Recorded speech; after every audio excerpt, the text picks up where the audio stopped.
Welcome, ladies and gentlemen, to Talk Junkies. It's getting close to August. Very important time in America right now with everything that's going on. We really don't know what's going to happen with schools and stuff like that, when they're going to start, and the type of effect that it's going to have with the pandemic that's going on right now. And no better person to bring on than John Klyczek. He's the author of The School World Order, basically the dumbing down of America. And John, just tell us a little bit about yourself and what you're about, and just go from there, my man. Okay, so I am a college teacher. I teach English, teach rhetoric, research argumentation. Been doing that for over 8 years now. The way I got into the book is, there was a little thing going on where Bruce Rauner, the governor at the time, was stalling on the budget. And what was happening was we couldn't get any public funds for our departments. And so I noticed this was basically his ploy to basically privatize education through charter schools, vouchers, tax credits, and other public-private partnerships. And the guy actually was funded, owns a charter school. So I wrote some articles, and a special person named Charlotte Thompson Iserbeat, who wrote The Deliberate Dumbing Down of America, she saw the article, reached out to me, told me I was basically spot on. And then that just took off into the book, which basically builds on that analysis of the corporatization of education, looks how they change academics to workforce training, and then how a whole bunch of crazy technologies that we'll talk about today play into that. So that's a little bit about my background and how I got on the show here today. So hell yeah, man. So where does it all begin? Where's the very beginning of what your research started on, and how does that pertain to today? So I guess the simplest place that it started was with looking at how school was going to get privatized. Okay, and so like we said, there's a couple different things that involves. Okay, so some of them are charter schools, which are basically private companies that take public funds to basically teach your kids. Okay, but it's basically it's neither public nor private. It's actually a combination of both. So it's private corporations. Sometimes they're nonprofit, sometimes they're for profit, but they're going to take your tax dollars and they're going to teach your kids with that money. Okay, there's other ways that they do that. There's things called vouchers, where basically the government will give you money to pick a school that you want. But then obviously what comes along with that is federal stipulations. Okay, so they call this stuff school choice is the big basket, school choice, because right, we know that there's lots of problems with the public education system. And so, this is pitched as an alternative, so you're not stuck in the government schools. Okay, it sounds great to have another option out there, but actually what you end up with is you still are under federal regulation, but you have this layer of private company in between. And so actually you end up having less rights, because what it does is charter schools don't have elected boards the same way a public school does. So you can't go to the you can't go to the parent teacher meetings and the school board, and you can't elect out basically the people that make the policies. Okay, so you're basically beholden to whatever the corporate board decides with the federal government. Okay, so that's basically where it started. But I noticed that another thing that another angle to that was not just that you're going to privatize education, but when those private companies make their way into education, what they're going to do is turn it into basically a training center for their own companies. Okay, so basically now you're not only subsidizing a private company to teach your kids, but you're also subsidizing private workforce training for a private company. And these are these curriculums they call career pathways. Okay, so they're going to funnel your kids straight into whatever job they think he or she is acclimated towards. Okay, and this the third part of that is the way that they facilitate the career pathways is through these adaptive learning technologies. Okay, they're basically psychological conditioning technologies. They're based on the Skinner box principle. So Harvard psychologist B.F. Skinner came up with this theory of operant conditioning, that basically you could condition the nervous system through stimulus and response to get people to behave certain ways. He basically thought this was how all people learn. It's basically animal training. Okay, he's the same guy that said he thought he could make a pigeon a high academic achiever on a proper schedule. But basically, this is his theory of learning. And so, the stimulus response method is something like Pavlov's dog. Okay, so Pavlov, did some studies where you got the dog, and the natural response to a natural stimulus of food would be salivation. So natural response, salivation, natural stimulus, food. Now you can associate other stimuli with the food, and you can condition the dog to have the response to those artificial stimuli. So they would ring a bell, and then when you ring the bell, the dog would therefore salivate at the bell because he associated it with the food. Okay, so you take that, you put it on a reel of tape, take the stimulus response method, and you change it to basically put it on a box with a reel of tape with questions and answers. Okay, and so the stimulus is the question, response is the answer. Maybe it's multiple choice, maybe it's a short answer or something like that.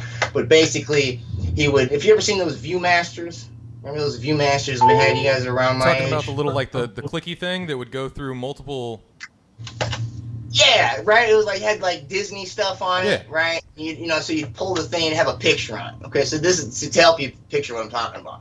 All right, take that device, but instead of little pictures that you're looking at, you'd put multiple choice, short answer questions on a reel of tape that only goes one way. Now, the stimulus is the question, your answer is the response. Based on your responses, that thing would personalize you to either move you ahead faster, or maybe it would remediate you. Okay, so you have to redo it, or maybe it just says, hey, you're not built for academic learning. You need to go to what they would now call a career pathway. Okay, and this all stuff starts with something called Project BEST, Better Education Skills Through Technology.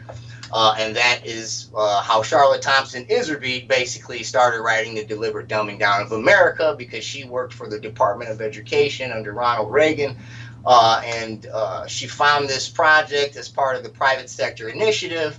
And basically what it was going to do was everything we're talking about right now: privatize the education system through technology companies that would implement Skinner box technologies, which are now known as adaptive learning software. So basically you take what I just talked about with the gears on the wheel, the tape on the wheel, and the analog gears and levers and things, and just convert it to digital windows and clicks on a mouse. And based on your responses to the stimuli on the virtual window, nowadays I guess they can have videos and some other more interactive media on it, but the principle is still the same, right? You've got some question answer, some kind of learning task that you need to perform on this module, and based on your performance, it's gonna monitor your cognitive behavioral algorithms, and it's gonna say, hey, this kid's smart, he or she can move up faster.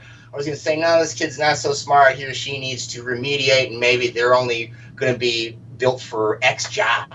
And so, that's how the technology fits into the privatization, which also fits into the workforce training.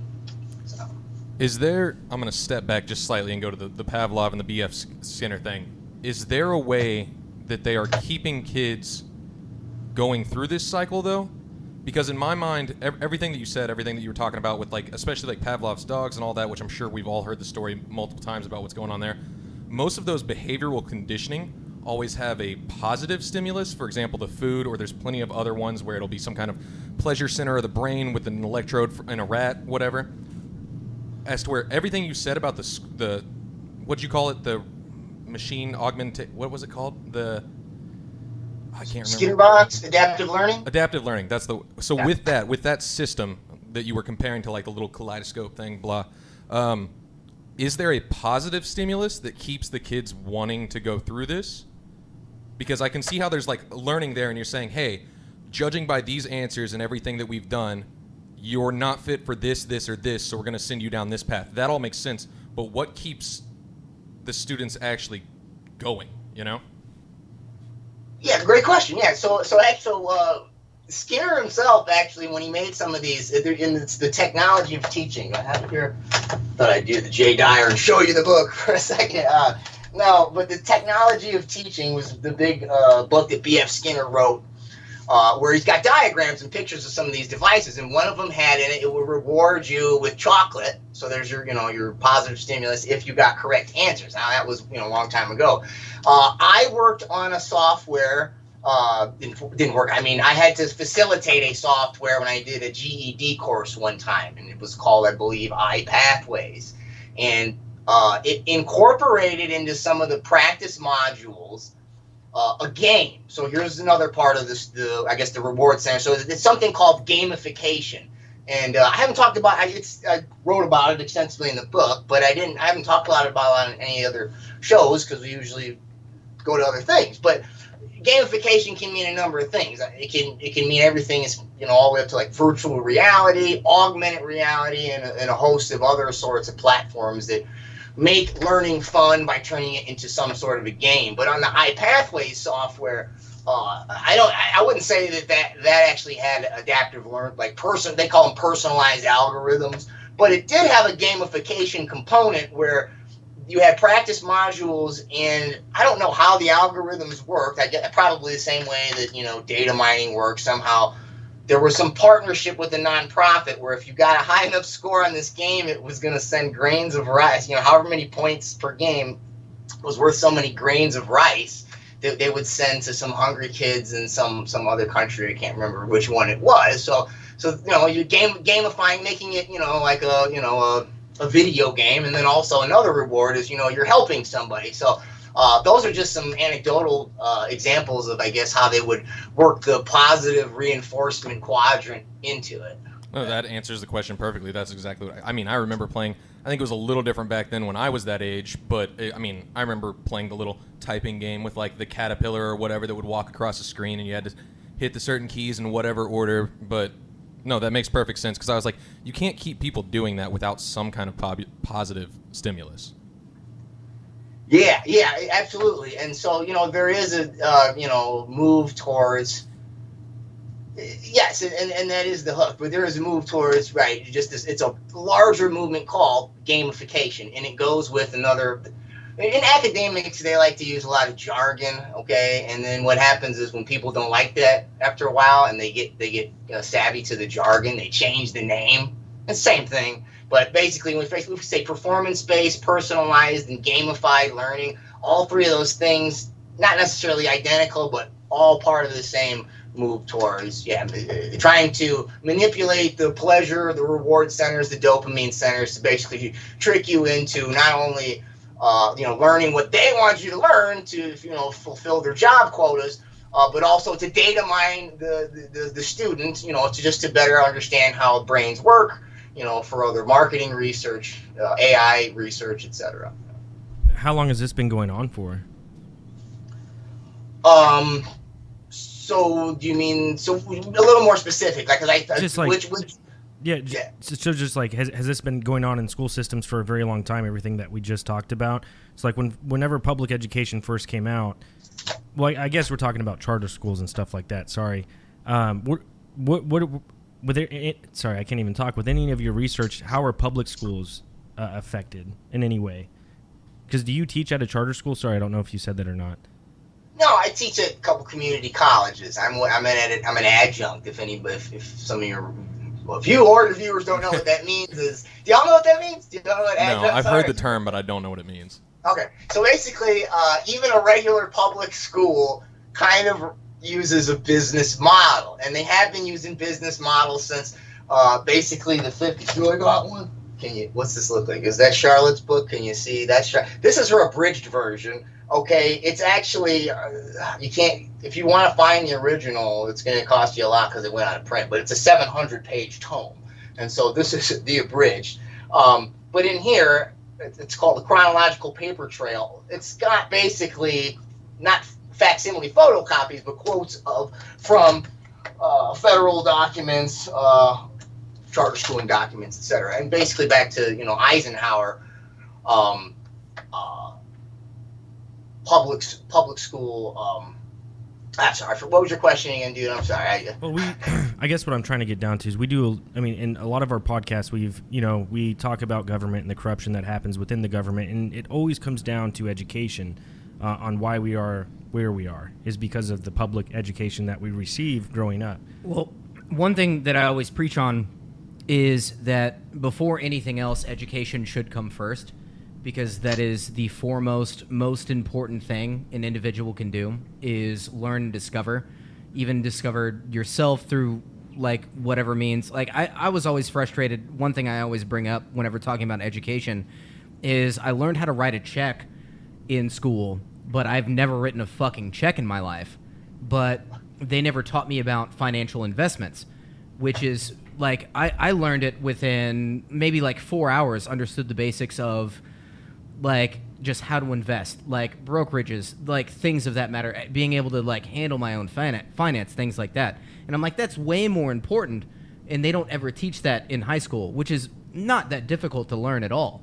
I'm like, that should be fundamental, things talked about, because that's something you carry throughout your entire life, about how economics work and how your dollar can become, more or less through the stock market, investing, things like that. That was one thing that was always very frustrating to me. Yeah, and you're reminding me what we were talking about. So when I did the book thing, I'm notorious for forgetting what I'm saying sometimes. But yes, while they're not teaching you how the economic system works from the basic levels of how to balance your checkbook and then to the macro levels of how the different businesses network with government and schools, there's a few things that she documents, movements, and they still do them today. One is PPBS, that's programming, planning, and budgeting systems, and there's TQM, that's total quality management. And these are like these, management systems that they use just industry wide. It's like whenever if you're in a company, you go on these like corporate retreats. Like this is the type of stuff where every company needs to learn TQM and PPBS, and basically has to do with on a macro level, kind of what you're talking about, not just managing your finances for the company, but how do you network as a company with other companies and other government agencies to kind of branch out your industry, right? And so, so the business aspect of schooling has been around since, like I said, about around Eisenhower. And the reason why I had that example had to do with, we're talking about what is an adjunct. So even the public schools, they have this business model, which means just like at any business, you got maybe a few managers, and you got some president, a trustee, or whatever, CEO. But then most of the people that work for the company are like, people that we'll just call them laborers of different sorts, whether intellectual, white collar, blue collar, etc. That's basically how college runs. Okay, I mean you have your support staff and things like that, in addition to administrators. But then as far as teachers go, there's really only a small percentage that are considered at a college what they call full-time tenured faculty. Okay, the rest of them are what they call adjunct, and so you're basically hired per class, per semester. You some adjuncts are unionized, but you're largely what they call at will. Okay, so you're you don't get sometimes if you're you don't get benefits and things like that. Okay, one of the perks for me is I can fly under the radar when I write my book and talk about this. I don't have to. I can do that, so that works out. But that's what an adjunct is, and that's kind of how business has been infecting the public system for a long time. Sounds like a contract position, almost like a contractor, for lack of a better term. Yeah, it basically is, right. And so I bounce around, and whoever's got classes, it might be some places are more consistent than others. And nowadays, with all the COVID stuff, and as I mentioned before, in Illinois we had some problems with budgeting, and I had a department got shut down, so they call us freeway flyers sometimes, the adjuncts, because you usually teach at several colleges and so forth. It almost sounds like to me that like the core of the issue is just finance, when it should be completely reversed, because if you have well-educated people, the economy will get better because you have intelligent people innovating and doing better things, but they're more focused on the momentary money kind of thing. I don't know if I'm straying off topic here at all. But like you said, it's a business. And that's almost entirely corrupting, which is all what I've said about like why is college so expensive? You have to go get in unbelievable amounts of debt to learn something that you might not even be using that information that you retained from your collegiate experience, and then you go into a completely separate field. All they want to see is the paper that you spent money, basically. I don't know. That's always been something that baffled me a little bit as far as how things work in our current society.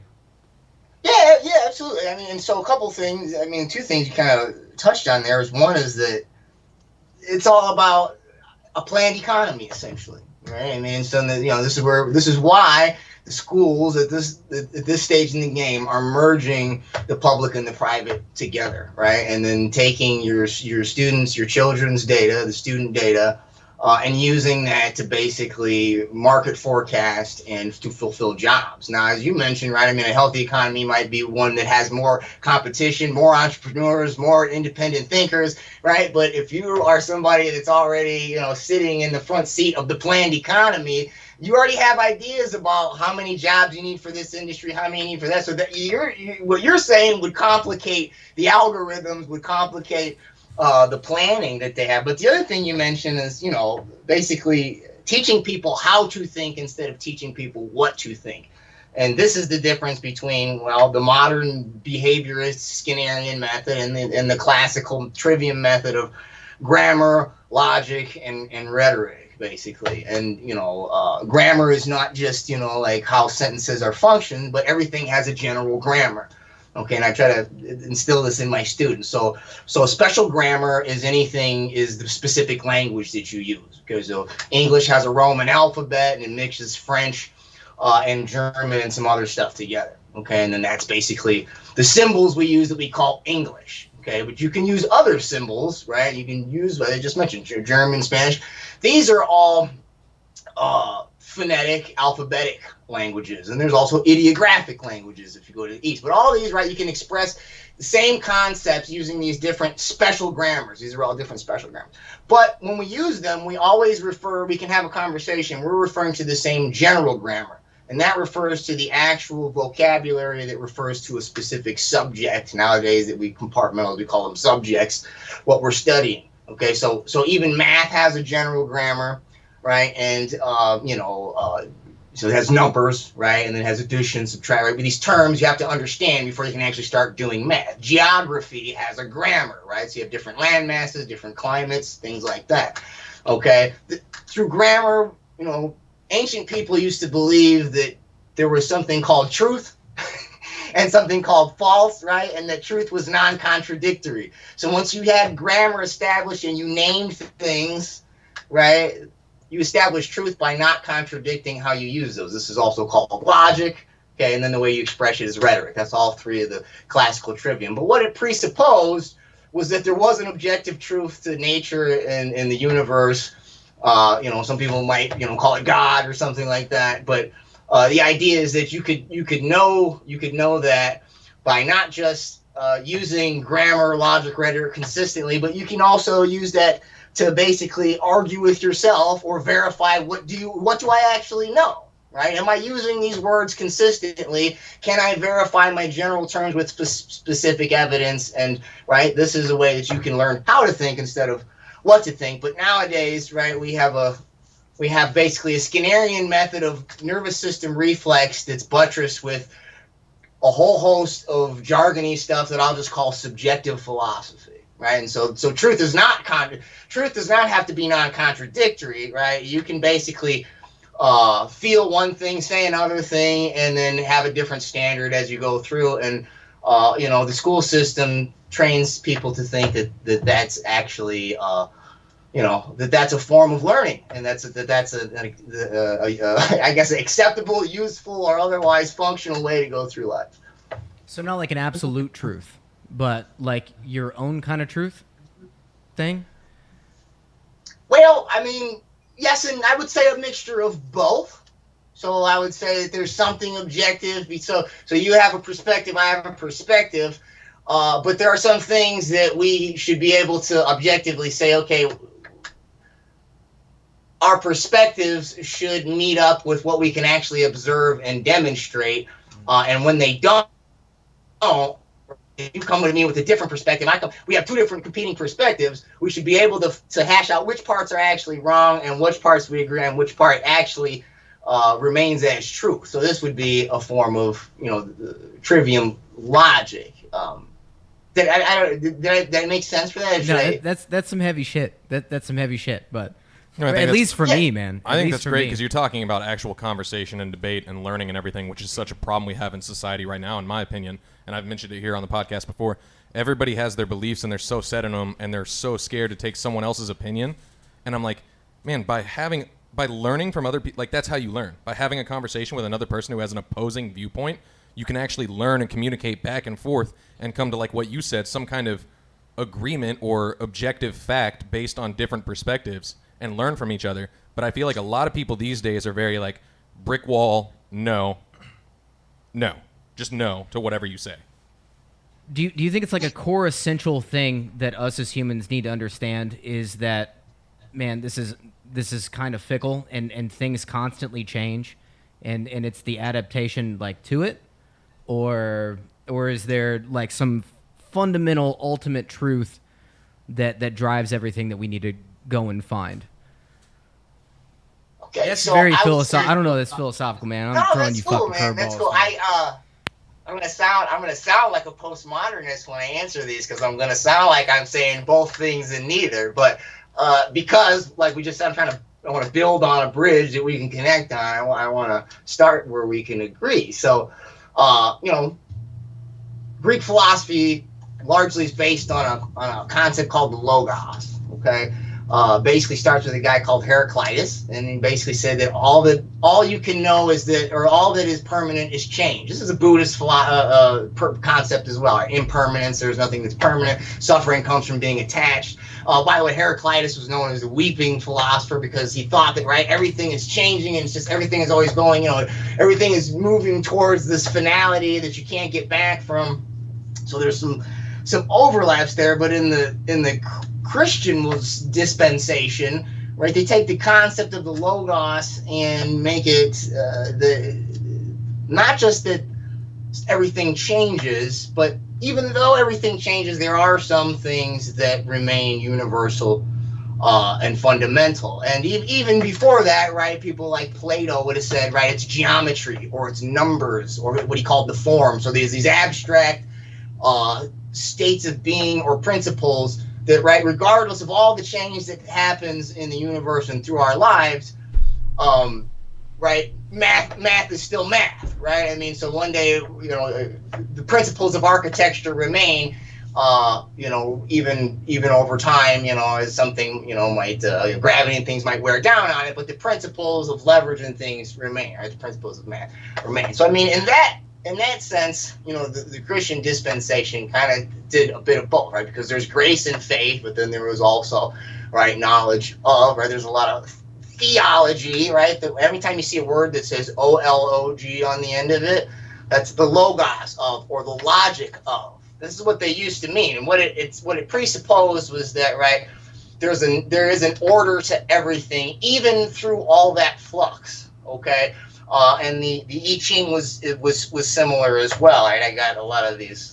Can you see these? I couldn't do this on J Dyer because I didn't have. But that's a trigram. That's an I Ching trigram. I mean, you read them bottom to top. That's water and heaven. Okay, but they had the same idea. Everything was broken line means yin. Okay, solid line means yang. Okay, yang is like active. It's forceful. Yin is soft. It's passive. They have different martial arts systems based on this. So striking systems are typically considered yang. Throwing arts are considered yin. Okay, and this is like what they call a dialectical reality. So everything is always in flux. But when those forms come together, the three at the top means heaven. This probably looks sloppy. But the three at the top, three solid lines is heaven. And the solid broken is water. So they still associated these abstract, changing fluctuations with nature, right? And with the elements, right? And then they actually would do something like with heaven, they would associate it with an animal, with a body parts, and with an so it's the horse and the head. Okay, and you can see that, right? The idea here is that there are I guess, forms or metaphysics that underlie everything. Now, can you absolutely know all of that? I know I'm ranting. Go ahead, jump in. No, I'm just really curious because this brings up one thing that I wanted to ask an English major. As far as hermeneutics go, and the translation from like language to language, man, I missed it. You talk really fast. You're very intelligent. Is there a possibility of mistranslation through multiple translations to where we can't fully grasp exactly? So even like going back to that, like heaven, could that be like for what we feel is heaven? We really can't even grasp exactly what they were describing as heaven or writing about as heaven? Like a game of telephone. Yeah, basically. And hermeneutics always fascinated me whenever it came to translation, like Latin to English, like dead languages and stuff like that. I just wanted to hear your opinion on it. Yeah, absolutely. Because I would say that typically ancients, when they said the heavens, they meant the stars. They meant outer space, and they might have had metaphysical or other mythologies or legends to go with it. You can make an argument about, did they think there was these people up here, or were those just like Jungian psychological abstractions of the forms that we're talking about in nature? But certainly right now, right, sometimes people might think of heaven as like this place in the clouds where you go after you die, right? Which has nothing to do with astronomy, astrology. But another example, just since I brought it up, is a great one, and I didn't actually learn this until I was writing the end of my book, which is that, so if you've ever, 1 John, okay, the Bible is, in the beginning was the Word, and the Word was with God, and the Word was God, and then it became flesh, and so on and so forth. Well, when I was a kid, I was always like, the Word. So they mean the Bible, in the beginning was the Bible, and it was always here. And I was like, this doesn't make sense, because like the Bible itself tells you that the New Testament came after the Old Testament, and the Old Testament starts before Abraham, which is before the first. So it's like, no, that it never made sense. Well, Word is the closest in English you can get to Logos. So what it meant was, in the beginning was the Logos, and the Logos was with God, and the Logos was God. And what they were saying was, because when Paul went to talk to the Greeks, it wasn't very successful the first time, and so John was basically building on this concept of the Logos that Heraclitus talked about, that Plato talked about, and Anaximander, the Stoics talked about the Logos. It's very similar to in the East. Okay, I was going to show you my yin yang, but I had to take that off. My yin yang, which refers to the Tao. And actually, when they do Chinese translations, they say in the beginning was the Tao. And because the Tao refers to, again, right, this metaphysical order of the universe. But those are two examples, yes, of how, why, I guess, people were strict about, you don't let them translate it. There are some reasons why, as we just note, but at the same time, I like stuff in my own language, so I can understand it as best as I can. I don't speak any other languages. So. There you go. I was just curious. I was curious. That's something that's always fascinated me. As I say, it sounds like no matter what, stuff is always going to get lost in translation. You're always going to lose a little bit from going from one language to another, because there's some words that just literally there's not a word for it in the other language, so you have to get as close as possible or explain it more in depth, and you're always going to lose something there. Well, and we brought it up earlier, and they were both saying that we should get rid of cursive. And I said, I think it's important to keep cursive because that's what our Constitution is written in. So, I don't know. I didn't say get rid of cursive, Paul. Well, you said make it optional. I said make it optional in like 3rd grade. If you want to learn about language and different languages and cursive and other kind of writings and everything, Spanish isn't like required. And I know that cursive is English. I get that. But I'm just saying, which I wasn't as hard up on this as Jesse was anyways. I don't have a problem with cursive. I can read and write in cursive. But is it a necessity? Is it something that people need right now? There's some people who will want it, obviously. And do I think it should go away permanently? Like everybody just forget about it? No, obviously not, because you need that for like history. But I don't think you force every individual to learn something that won't come of use to them. But the same could honestly be said for calculus. You can learn calculus in high school. And I'm like, man, there are a lot of people, like, yes, I think you should know basic math. I think you should know basic language, everything, so that you have a grasp of how stuff works and why stuff works. but like there are plenty of people who will never use calculus in their life, and it's literally they're being taught it and taking up space in their brain and memory and stuff for like logarithms and stuff that they'll never use.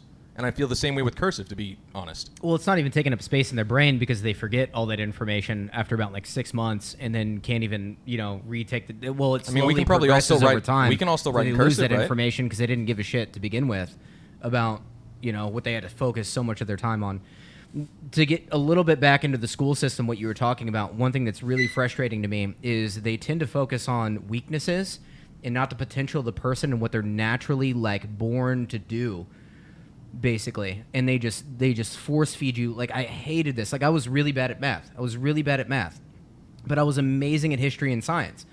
And they just, well, you're already good at that, so just put that to the wayside. Really focus your time on math, and it just never clicks in my brain. Like, I really have to sit down and like go over math in my brain for me to comprehend it and to be able to pass the test. And once again, like 6 months later, I won't even be able to remember it.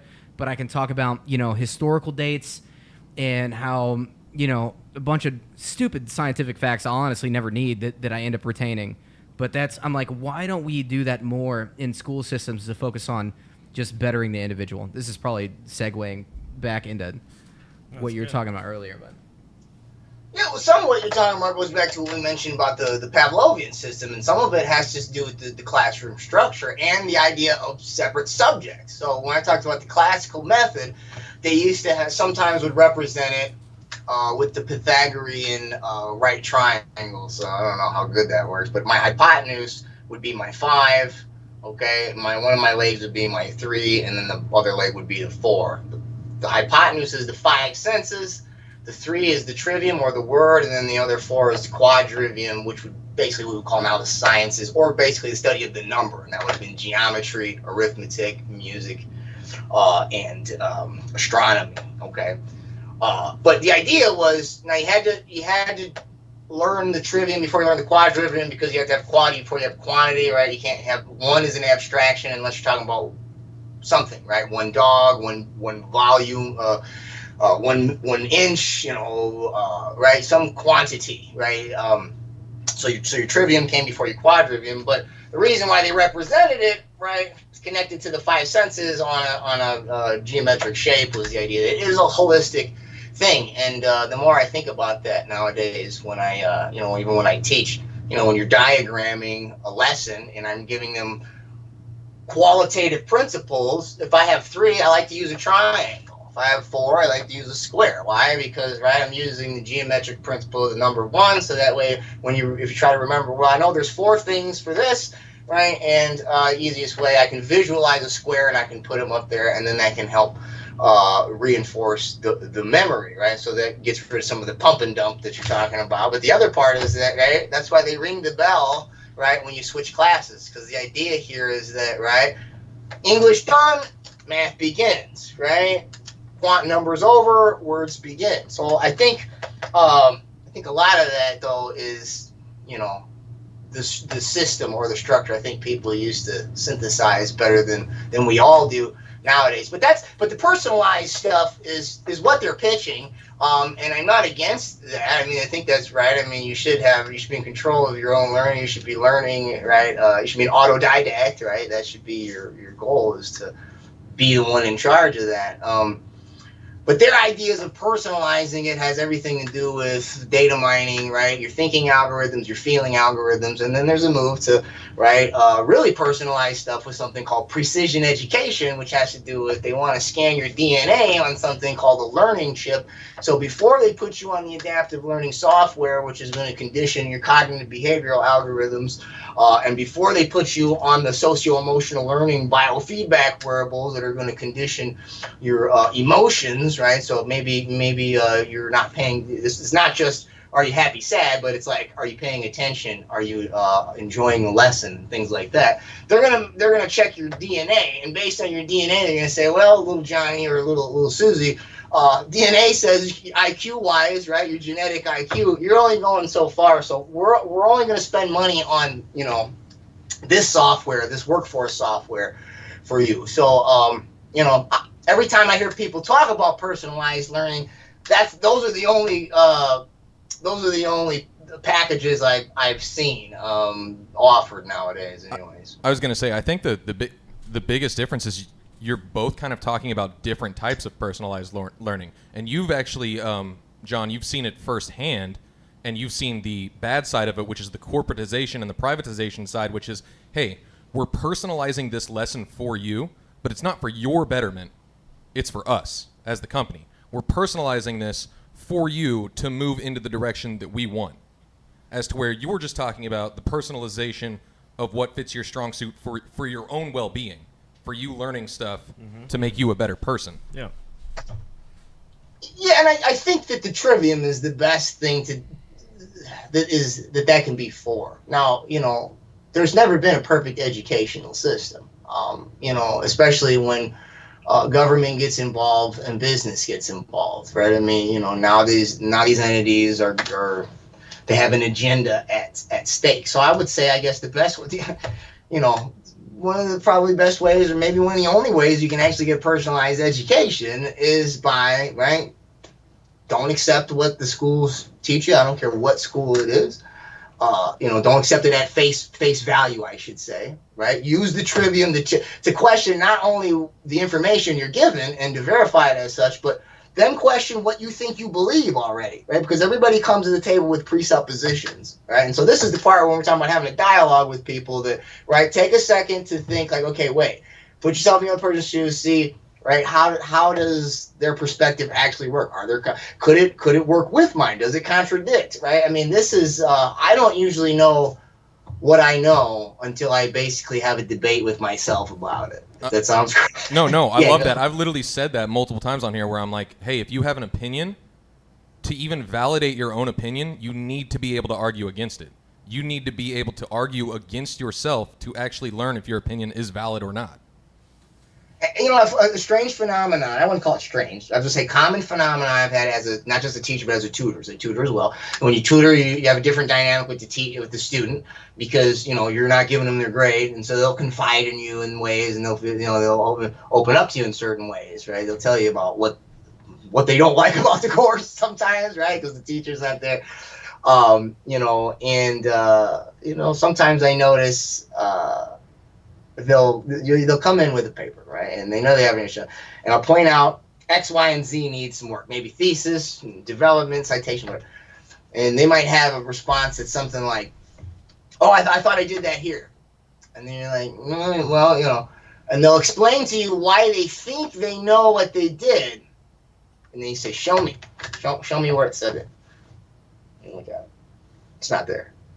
People do this. I mean, I do, everybody does it not all the time, some people do it more than others, but this happens quite frequently, right? You think you know something, but when asked to provide like specific data about it, or specific example, and you're lost for what you should acknowledge that maybe you did, maybe you were wrong, maybe you don't know. So, but this is the trivium, right? This is saying, do the words I use to identify the external universe coincide with what I feel about it? Right? And it's not just what I feel. Do I find ways to use words to justify what I feel, right? And so I can put people in the categories that I feel comfortable with, and then therefore, right, I put myself in this, this better or this virtuous category. So, I'm a man that's been had a foot in each world for a long time, right? I mean, I wrote a book called Schoolworldorder that's talking about talking against all the trendy stuff that's in education, but I'm still teaching in education, right? I mean, I'm in the system that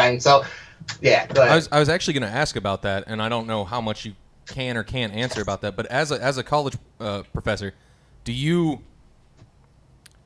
what is the curriculum that they give you compared to what you want to I'm wording that wrong. How much freedom do you have in teaching? And how much curriculum is provided? Like on a percentage, like is it 40% whatever you want to do with the subject and 60% there are guidelines that you have to fit, that the federal government says you have to fit this? At the college level, I'd say I get a lot of freedom that you wouldn't get at the high school, middle school, or because, and by the way, I almost finished my secondary ed cert, but because I saw a lot of the red tape when I did my practicum and things like that, and like just one example, and this is what I'm talking about, is you had to, every day you did a lesson, you had to record not just what you did, but which state standards did it meet and which federal standards did it meet. I don't have to do anything like that at the college level. Pretty much the main standards are, like for the English courses, it's certain number of essays, certain number of pages for those essays, citation, and that's pretty much it. The one thing that I would say where maybe philosophically we differ, but I work the trivia, man. I can't teach it like that because what you have to do is you have to get through these assignments. But I do use it, especially English 101, English 102, so rhetoric and research methods. Now sometimes the students come to the college not exactly ready for college level yet, right? So they get through high school, but they don't actually have skills, so they test in and still need what they call developmental or writing or English, okay? And so it's basically, high school level. And at that level, sometimes those students probably need more work on grammar. And I don't want to say they, like my school. This is the industry of English generally. They do not teach special grammar anywhere. They call it skill and drill. They do something instead called whole language learning and in context instruction. So basically, they very much discourage you giving extensive grammar lessons, and they say like, well, they'll work it out as they just work on the development of the ideas and the rhetoric as much as you can.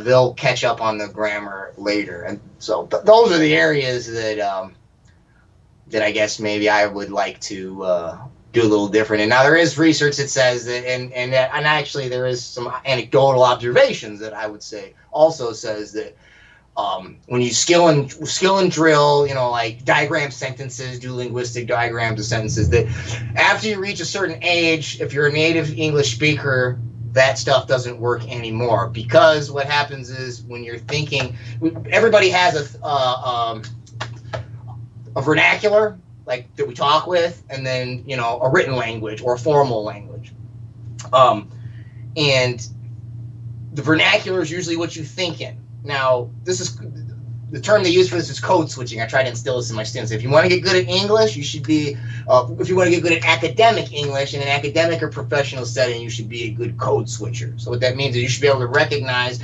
when your natural conversational or thinking language needs to change for the audience. I remember I learned this one because the old man is a carpenter, and you have a customer on the phone, and he'd be like, I'm making noise in the background. He'd be snapping on me, but otherwise, he had a customer on, so I noticed he was talking nice, but I knew I was going to get it when the phone came off. So I was like, oh, you got to talk different when you're around. So this is code switching. After a certain stage, the brain, what it does is, if you don't learn that early on, studies say that you can diagram a sentence. You can look at a piece of paper and you can diagram a sentence. But when you go to put your pencil to the paper, what happens is your thinking language takes over, and you read it and you think it sounds okay because it sounds like how you think, and you're filling in blanks like those students where they think, well, I thought I said it here. So there is the data to say that, but I've had a lot of friends, international students in grad school and in undergrad as well, that knew grammar a lot better than I did at the time. And that's how they learned it, was by diagramming sentences. So I mean, I don't think you should throw the baby out with the bathwater, but those would be, as far as my discipline, those are the differences that I would but they don't really force me to do anything other than MLA methods and a certain number of papers, basically. Real quick, I got a question for you. I remember back when I was coming up, I think I was in middle school whenever this happened, because it was like right around 9/11 with like George Bush, and he had No Kid Left Behind that came in. It was actually before middle school. No child left behind. No child left behind. And my mom actually had to pull me out and homeschool me because the standards got so low to where I wasn't even like reading on my level, but they were just passing me on. My mom was just so frustrated.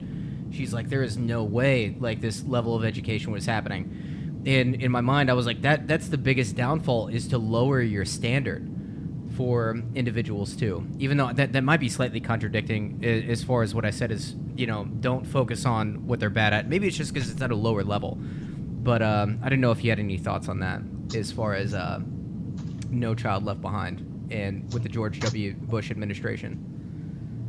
Yeah, so that it ties back into what we said, which is the reason why your school and maybe other schools did that, which is well documented, lowered standards, and it's because you lost federal funding if you didn't have certain scores. So now what happens is this is what happened with my department. Okay, the reason why I got shut down was because basically it had about 90% was federally funded, and then after a while, and this was something that built up after the Department of Education. It only came around since the 70s, right? So having a federal Department of Education is not that long. This is when you really started getting large amounts of federal money into these public schools, and then they get basically, like crack addicts, they get used to having all this extra funds. By the way, this has also happened with why your tuitions went up at the colleges and universities, because government started subsidizing, like, oh yeah, well, hey, I guess we can go ahead and up it some more, and because you already gave us that money. So they put the money in there, and they say, hey, we can branch out, we can expand. We're not beholden only to our local tax base. And then later, what they did was they dry up the funds, and then that's how when that happened, that's how the private companies come in. But in the meantime, right, you're basically beholden to now, you're thinking more about keeping your institution alive, keeping your institution funded with your TQM and your PPBS than you actually are with teaching anybody, and so, like I said, and so how the names change, No Child Left Behind largely sticks around, but it's morphed into other things like Race to the Top. Okay, and that's not really used anymore either. But these programs stick around in other shapes. And what Race to the Top was, just like the way that they overlap, had to do with data collection, right? And so not just standardized test data collection, which was NCLB, No Child Left Behind, but with Race to the Top, right? There was a larger move to move towards where we're at now, which is basically not only looking at how students perform on standardized tests to give them funding, but also, right, just their algorithms, right? How fast do they learn? What do they gravitate towards, right? And so, yeah, it's, and then, by the way, one more thing, with the Bush administration, charter schools, the first charter school bill, the idea of charter schools comes before this, okay? But the first, actual charter school bill, that's Bill Clinton. Okay, they get a nice injection, a nice boost under George Bush. Okay, Obama does the same thing with Arnie Duncan, and now Trump's doing the same thing with DeVos. So all four people, right? It's to say, the only thing that changes is the names of the programs and the intensity of how they collect the data. So, what's the end goal? What's legitimately the end goal? Is it globalization? Like, whenever it boils down to it, when you picture the next 20 years, if you could go into the future 30 years, what is it going to look like if they continue to have their way? Ooh. Man, I was hoping where we're at now was going to be 30 years from now with all this COVID stuff. I never thought we would be on the precipice of so much. Social credit. Y'all know what I mean when I say social credit? So that's China. Yes, that's pretty much the only example of what it really looks like. But if for anybody that's watching that hasn't seen it, there's all kinds of videos and things. I like to show my students an ABC documentary about it. Can't remember the name of it, but it shows you it's got 3 case studies. They follow people around. Some people, they're like, hey, I got a great social score, I love it. And some people that are, so I'm laughing because it's gallows humor. It's super disturbing. It was a journalist that was in all kinds of fines and fees and restrictions, and then also what they do to the Uyghurs, which are an ethnic Islamic minority people, who they basically keep in an open air prison. But for those who don't know, just to explain what it is basically social credit is it's a system that's, so traditional credit is you get access to finances and loans and based on your payment histories, and your interest rates can go up or down based on that. Okay. Social credit basically starts with that, but then it adds a bunch of other data, right? Including, right, not just what you post online, but how you behave in public through scanning of facial recognition cameras. And then it also looks at your biohealth data and your criminal records. Okay, and it aggregates all this data into a score that's going to permit you to have access to everything from healthcare, transportation, education, due process, even food. Okay, and it does it in real time. So if you like jaywalk down the street, it whacks your social score. So the constable doesn't give you a ticket, and then you say, hey, I actually didn't walk out there, and you don't go to the court and magistrate and say, hey, I want to fight. That doesn't happen. Your little algorithm, your little chip or whatever, it's gonna whack your score straight off. So basically what I see is this: they're gonna take your thinking algorithms, cognitive behavioral, through the adaptive learning software, your emotional algorithms through the socio-emotional learning, biofeedback wearables. So basically, you guys like see like Fitbits, stuff like that, all these different. So they got stuff like that for learning now. There's a company called BrainCo, it's a Chinese company. Actually partners with Harvard, so it's American and Chinese, all right? And they got these headbands. You put these headbands on, and it data mines the kids' EEGs to tell you, are they paying attention? Are they learning? Things like that. There's a company called Effectiva. There's another one. DeVos funds company, used to sit on the board. She had to get off the board when she's still one of the major shareholders. And the Secretary of Ed. NeuroCore, and it gives basically biofeedback treatments for ADHD. It uses a similar EEG algorithm. Others look at heart rate. There's the GSR, or galvanic skin response monitors, that the Bill and Melinda Gates Foundation was funding once upon a time.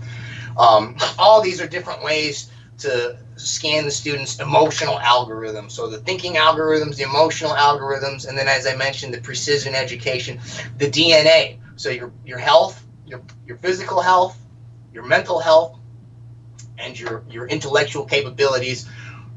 And it's going to take all that data, it's going to put it into a social credit system that it aggregates with all the other types of data that we talked about. So what do you say to the people out there that are like, man, that's never going to happen in the United States? Has there been any legislation to prove any of what you just said? And not only the social credit score, I mean, I guess you boiled it down all into a social credit score. Is there any legislation out there that is suggesting that that's where America is heading? I mean, in my opinion, I've seen it. It seems like it's slowly happening, but I don't see it happening overnight. Well, I would say the contact tracing apps are the first step. And so, civilly and politely and respectfully, legally and lawfully, everybody needs to resist that as much as possible. Okay, I'll give you a perfect example. And I requested this at where I work because they want us to take our temperatures when we go inside, and then it says that you'll have to be under medical. They said if it scans out, or if you have COVID or thought to have COVID or around someone that has COVID, you have to undergo medical review before you can come back. I don't know what that means, but it sounds like you're going to take my health data, my temperature data, and you're going to share it with some other. So now the schools who are under FERPA, Federal Education Rights and Privacy Act, they're going to be sharing my health. They're going to be collecting my health data, and then they're going to possibly be sharing it with, I don't know who. I have to get clarification. I want to know the privacy policies of the company that takes the data. I want to know. Which I have a right to. I politely, respectfully requested it. They're going to share it with a medical company, which is under HIPAA. Those are two different types of laws that have two different basically jurisdictions. You're supposed to stay in their own lanes. Okay, the contact tracing. And I said, where does it go? Is it going to go to a contact tracing app? If it does, they've used the contact tracing apps to track protesters. All right, I don't remember the specific. The thing was Minnesota. You can go on my Twitter, Dallas Professor at Professor Dallas, to dig in there and to get precise documentation. But they've done that.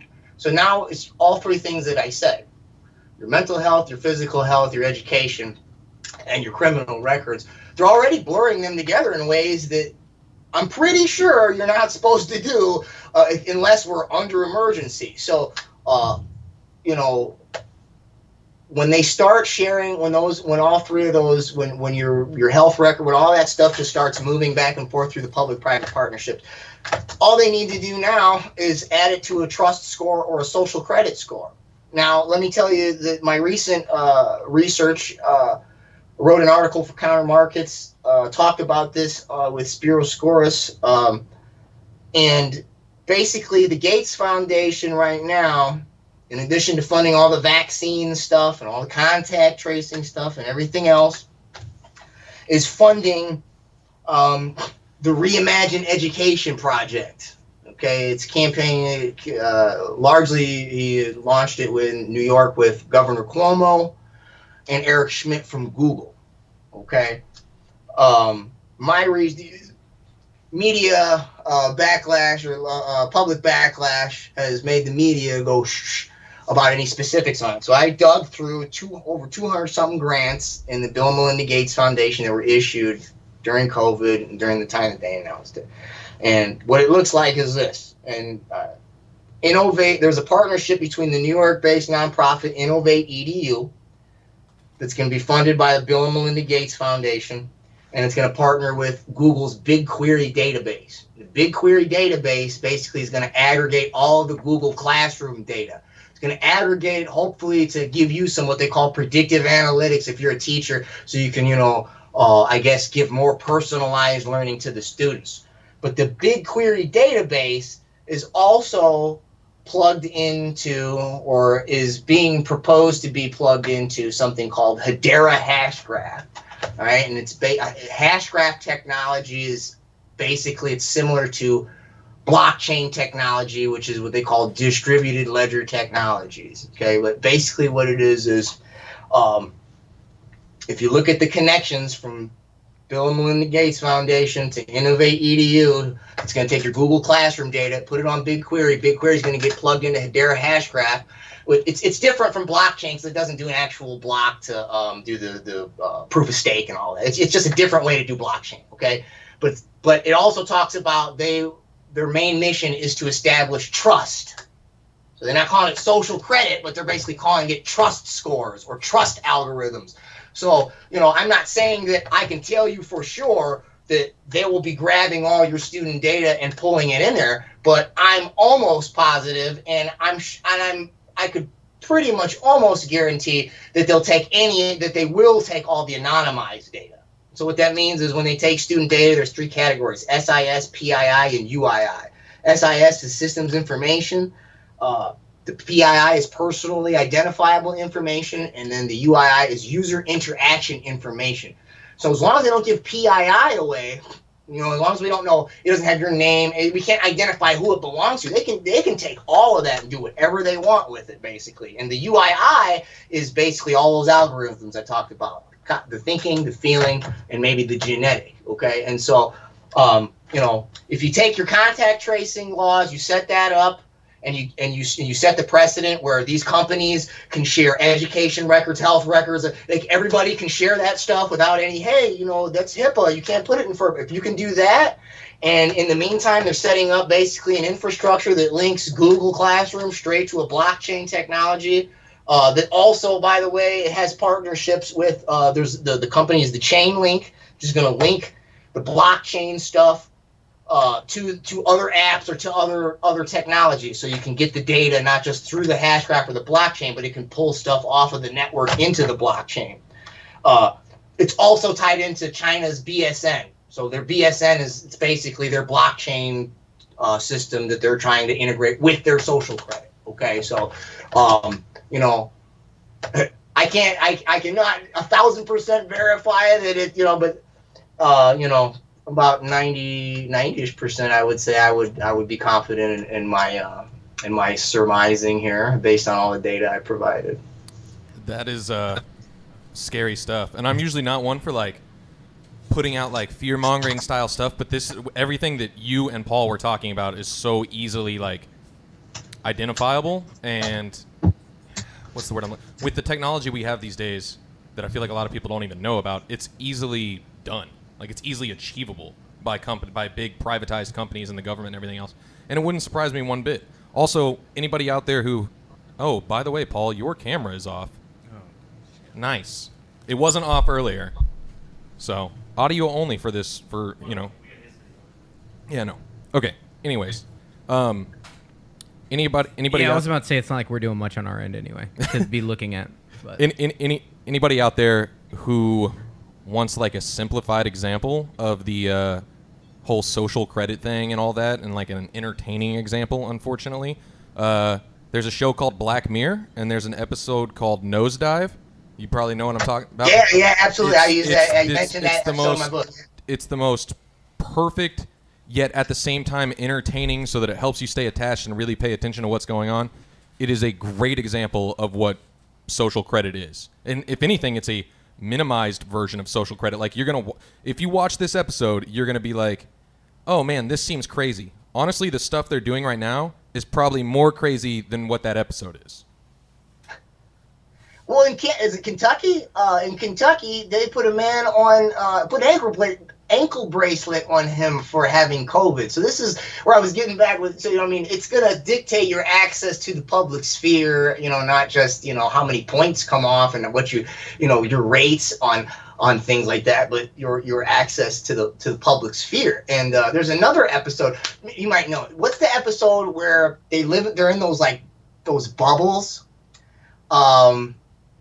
And they were like riding those bikes, and they have to Black Mirror. Well, that's what we were talking about. That's the name of the show. It's something about like 5 million merits or something, a million merits. That's like the second episode. Yeah, it's literally like the second episode two. of the first season or something like that. Second or third episode.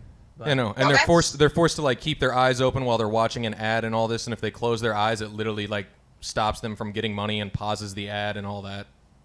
Yes, and that sounds like one of the. I mean, even the way it's the cinematics of it. They're in these weird digital. I mean, it's one of the most abstract episodes. But what it fits into is what you will have to do if your algorithms are not good enough to even get the lowest level job. What they'll do is you'll watch ads all day, and then they'll give you a UBI based on the data they can gather, learning about how your brain chemistry is, just as experiments on how human psychology and human sociology. They'll feed you different ads based on your algorithms, see how can they shape the algorithms, and that's how you'll be forced to do that to earn your UBI. And Bill and Melinda Gates Foundation again is funding an app that essentially, I would say, basically does that. Basically, data mines. I was gonna say, they kind of already do it with YouTube and personalized. Man, Google AdSense is crazy with the type of personalized ads you get.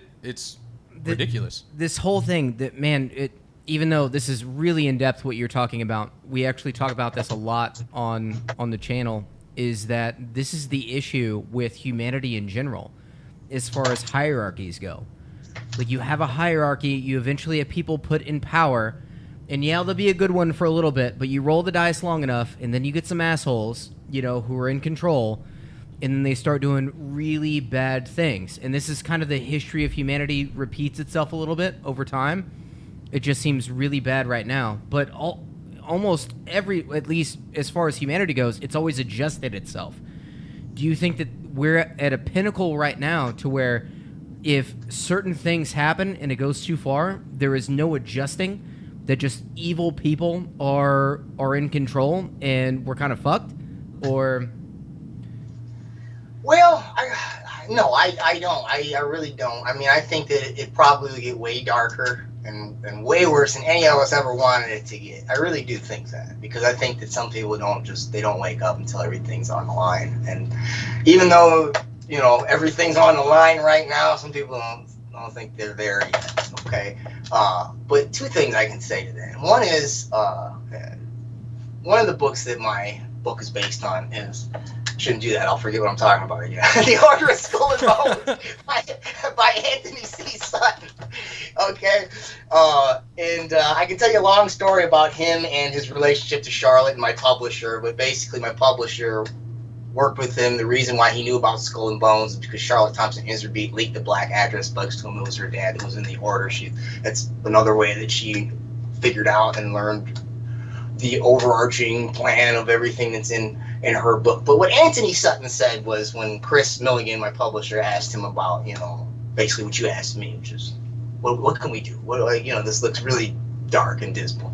And he said, it's not going to be any one of us, any one 800-pound gorilla is going to, smash the monster. It's going to be all of us, every citizen, every individual doing something, right living, spreading the truth in their own way, and the weight of the evil will collapse under itself. And that reminds me of something that basically Saint Augustine came to, which was that Augustine was a Manichaean, and so it was basically a dual system.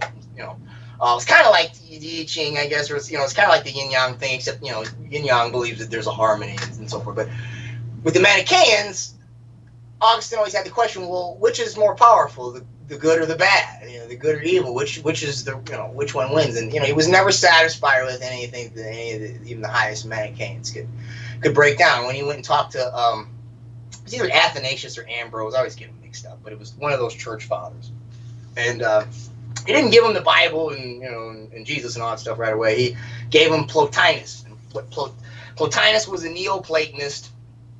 Basically, the way he broke it down was this: that the good is the first, the good is the true. The bad or the evil is only an inversion or a perversion of the good. So the good always has to come first. In other words, evil always has to have good to feed on. So even when it looks like the evil is just totally this dark cloud is covering everything, the only reason it hasn't collapsed under its own weight yet, like Anthony Sutton said, is because there are still good people, there's still truth, there's still love, there's still righteousness in the world, and those people who would rather just live their lives being quiet and doing their own thing I think they're going to rise up in peaceful, civilly disobedient ways, like the woman who I like to use her as an example because it's a great example of what I think is a hero in this time. It's the woman who decided she was going to cut some hair to feed her kids, right? And basically she got arrested for it. I think it was in Texas. It was a while back. And the judge said, I'll let you off if you admit that you were selfish for endangering other people. She said, I'm not going to apologize for feeding my kid. This is basic stuff. And guess what? Everybody supported her, and the judge had to back down. And so little things, like if enough people do those simple things, they're not enforcing anything right now. We're going along with things that are this goes back to why the trivium and the principle of non-contradiction is so important, because the efficacy of the tests, the rates of the deaths, how they measure the deaths, right? The masks, the science on that, they've contradicted themselves several times on this. And then the policies they use. So we should be able to very simply, as you mentioned, right? There comes a point when authority is, I don't have a problem with authority as long as they're doing something that's justified and right. I'll do what you say, but if you contradict yourself, right, or you do things that have holes in your arguments, right, I have every right to go about my regular day of business, and that's all it really takes, I think. What's really scary for me is I agree with a lot of those philosophies whenever it comes to humanity, but the problem is, like, let's say we go on ahead and us as humanity go and conquer and overthrow, whatever, and the world becomes better for the majority, is that at some point down the line, it'll become this again, but in a different way. And it's this, like, never-ending cycle kind of thing with humanity, which is just a weird thought process, like for me. And I know this is super life, bro. Philosophical. I realize it's super philosophical and to transcend into, I don't even know, man. It's just it's big philosophical questions. But it's you deal with this one problem, we fix it, man. We decide, man, this is absolute bullshit. We're not going to deal with this anymore. We uprise, we change things. And then once again, it's human beings that are in control of it. And one thing that human beings are good at is over a long enough period of time kind of fucking it up. And then it goes bad again. And it's us as a whole, not any individual. But So it's just, I don't know, that's me, I think that's with my enjoyment of philosophy and the absolute, like, man, this is dismal looking at it too. But I think that's the perfect example, though, and like wraps back around to education and why education is so important. Because you talk about, and I don't mean just basic, like, what the government wants to teach you education. I just mean bettering yourself knowledge-wise as an individual. Over time, the more that people do that, the more we're going to be able to logically debate stuff, come up with answers, good things, work together, so that you were talking about the light and the dark, the good and the evil, that there's always, you can't have shadows without a light to make the shadows in the first place, kind of thing. And then Jesse's talking about the cycle, how it goes back and forth. But I feel like over time, if we want to break the wheel, break the cycle, you have to educate people. People have to become smart enough and knowledgeable enough to communicate with each other and realize what is better for everybody, for humankind. And then the shadow that you're casting is not as big as it once was, kind of thing. Everybody needs to eat some shrooms, right? And just come to the that is realization not what I we're said. Interconnected. My bad. Well, so I think that there's a certain. Well, did I just move my thing? Am I still on the say here? You're good. So I think there's a certain amount of struggle that is metaphysical to human happiness. So I mean, to be kind of do the dual thing here, but so there's the shadow without the light. But as you mentioned, right? It seems like there's a phrase. I always mess it up, but it's something like hard times build strong men, and then strong men build good times build weak men build hard times, and then, right? So it's a cycle, right?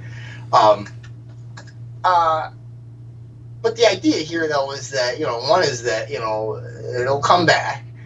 But the other is that, in order to be free, you have to have risk. I mean, the nature of being free means it's on you, good and bad, right? I mean, so we're at a place where, and Aldous Huxley talked about this. I teach Brave New World when I pair my research methods with it. Where was I? What was I saying, dude? I'm sorry. Well, I was cyclical nature of humanity. Yeah. There it goes. I'm sorry. Yeah, you were talking about the risk thing. You have to, like, us as people, you get to choose whether you want to be good and evil and how you act during life, because without risks or chances taken, there is no reward, there is no I mean, at that point, you're just all clay people. Well, in the Constitution, man, we should have got more into conspiracy theory, because now we're super philosophical in this. Definitely not. No, definitely not. I like keeping it to the education subject. We hit it good, man. We hit it good. My entire conclusion was basically the history of philosophy and how we should go back to some older philosophy. So it's actually very germane to the book, because actually I didn't have solutions at the end, and my publisher, Chris Milligan, was like, you can't just show the big cloud, the dark cloud, and then just close the book. Like, what, you're going to give people a freaking heart attack. Like, what are some solutions? And I didn't have them ready. So that was a learning process. It's also why it's one of the denser chapters. But when I came down to it, I said, well, okay, so I don't think it's necessarily the technologies themselves or any of the capabilities that they have, but it has to do with the philosophies, the ethics, the morals, the a priori principles that we bring to them when we program them. And then we decide what are going to be the rules for how they can be used for. So that's so no, I don't think it's bad to get too heady. But for the Huxley thing, I remembered now was that in his final revolution, he said basically that people would desire to do things they ought not to desire. And back to what I was talking about. People should desire risk. People should desire a little bit of sweat, a little bit of suffering, because by the way, that's how you get to be free, that's how you get to be autonomous, but that's also how you get to feel like you accomplished something and achieved something, and that's how you actually feel fulfilled, and that's the thing that motivates you to keep going, right? But this requires you to take on risk. It requires you to take on the risk of failing and all the things that come along with that. That's right? Very like Dr. Viktor Frankl, like Man's Search for Meaning. you know, like that book, like through suffering you can actually become great if you apply it correctly, kind of thing. I love that book, by the way. I'm not familiar with it, man. I probably sound like a apostate, a rube right now. No, dude, I'm a high school dropout, man. Like I read that book on my own, and I talk about that book a lot. I love.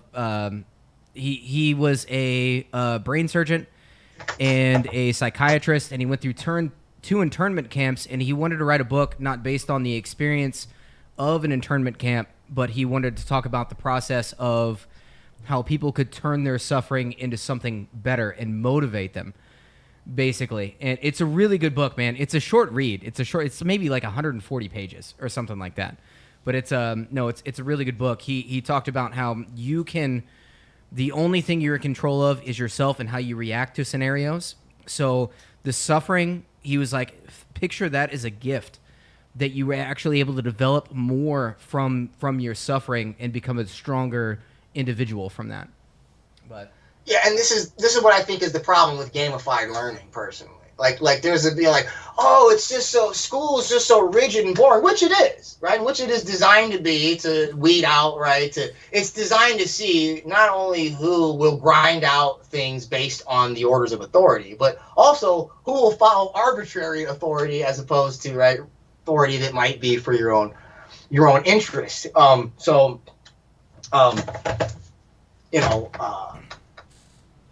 I did it a third time. I should tell everybody I dragged trees yesterday for a friend, and I was like, I do that in the summer sometimes because sometimes I don't get a full load in the summer because of adjunct.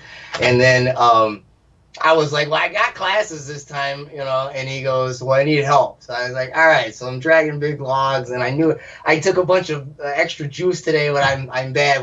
After about an hour, I got like I run out of gas. You're good, man. I'm notorious for that.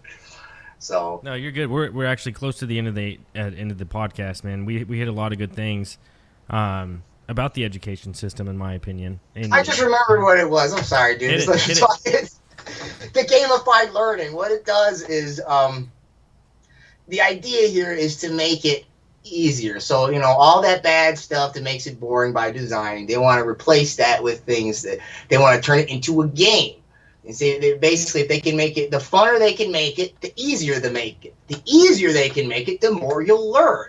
But that's not learning. And actually, I feel like, and this is anecdotal and I'm surmising, but I feel like you might be able to get them to enjoy playing the games if you trick them into thinking it's just a game. And you already used to play some of those educational games where it was like, you knew you were learning stuff. It was like, it was not actually like, the games on Sega. It was like, clearly like, this is a spelling game, or this is a math game. It didn't have the same effect. But if I feel like all that's going to do is take away the real reward center. So they'll never feel like they accomplished anything because they never did any hard work. And they never had to do any discipline. And so they'll never get that sense of self-motivation to learn on their own, to be autodidacts. And they'll just be waiting for the next stimulus to respond to. And I'll tell you that, with my book, I love reading, I love writing, I love researching. But especially when I had deadline, man, it was hard. You know what I mean? There's times when I was like, dude, I just want to lay here and not do anything today. But I'm teaching however many classes. It's probably 6 sometimes between 2 different schools, which is over 100 students. I'm grading paper, running around, dragging trees sometimes. And I come home. Sometimes it's 10 o'clock at night. A lot of that book was written in the wee hours of the morning because it was the only times I had it. But what I'm saying is that took discipline. And I don't think you can cultivate that, which is an essential part of learning, if you make everything easier and funner and trying to remove the risk factor of being a free human being. So. Well put, man. You need challenge. Challenge.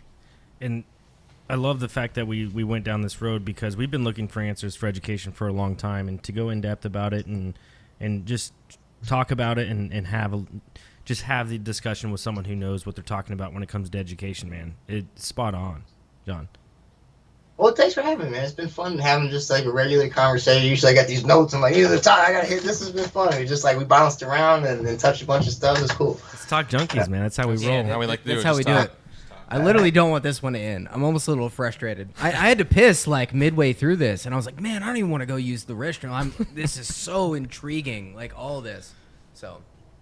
Well, I'll tell you what, y'all want to come, if you want to have me back, there's all kinds of other stuff that we didn't touch on, so, we can hang out again if you ever got a slot that's open and stuff, yeah. We would love to hang out again, man. This was great. Right, this was great. A lot of acronyms tonight that I'm going to have to research and rewatch this to really get it down, but. So tell us about your website, where we can find your book, and Johnny's going to put it in the links below, but just to let everyone know, put it in their head. Where can we find you? So it's schoolworldorder.info is my website. It's got links to TrineDay where you can get the book. So it's on the main page. Just click on it there. Otherwise, you can get it on Amazon. Better to go TrineDay. And on the website, it's got all my other interviews if you want to see those. It's got my citations in my book here. So the book is yay thick, but about this much of it is citations, right? So it's a 500-page book, but it's actually only 350 pages of reading because the other ones, like you said, lots of acronyms. So there's a glossary. Any pictures? And then the rest of it is citations. So I supported everything with either an academic journal, government document, mainstream news article, right? I tried to, there's a lot of conspiracy theorists that are totally great research I respect, but for the sake of academia, that's what I sided with. So as you're reading it on my website, I made links to all those. And so you can, if you're like, hey, where'd you get that? Just look at the number in there and click on that, and it'll bring you to the news article or whatever report. Bro, you teach MLA, which I freaking hated, but you teach it. I would hope that you cited your shit. I had to use Chicago style, though, which I actually like better than MLA. I don't think, what's funny is my students say, so you're going to do MLA for all your humanities and arts. But then most of the rest of college, we're going to do APA, certainly for all your sciences. But I said, and she was like, yeah, it frustrated me because I finally got MMA, and then MMA, that's a Freudian slip, MLA, and it's like, now I got to do APA. I said, yeah, well, when you're done, and then you move on, you're going to have to do Chicago or Harvard or whatever the publisher wants. You're going to have to learn a whole new system. So it'll never end. So yeah. But no, I cited them. They're cited. My wife's like, you like that, don't you? I'm like, yeah, I kind of it's like having your books on the shelf. Like, yeah, I got all these books or I got all these citations, man. I'm literally right when I got off here. I'm gonna order the book because we set up books for people that we have on the podcast. I will definitely purchase the book myself and have it set up on the desk for all the podcasts, man. Send email Pablo the links to that. Email Paul the links to that, and I will I'll get those put in the description and everything. And then also, I'm not gonna link the Amazon one. If y'all want to look it up on Amazon, you can do that yourselves. I am gonna link the one that they get the money for. The only thing I like, the only thing I like about people buying from Amazon, I'm not encouraging necessarily that, but the only thing I liked about it is it's the one way you get like a sense of how good the book's doing because they got the bestsellers list. Gotcha. By the way, it went up to 14 or 17, and I was screenshotting it, but the last one I saved must have been 21. So I can say it went up to 21 for sure. I have a citation. I have a screenshot of that. So, yeah. But otherwise, no. Give the money to Chris and forget Amazon and Bezos and all that data stuff. Yeah. Yeah, man. Your your knowledge is important enough, man. Well, John, thanks for coming on Talk Junkies, man. Look forward to having you on again with lots more discussion and great conversation. All of our subscribers, check him out. Check his website out. Get his book, man. He's got a lot of great information and citations. So. And citations. Have a blessed night, man. Thanks.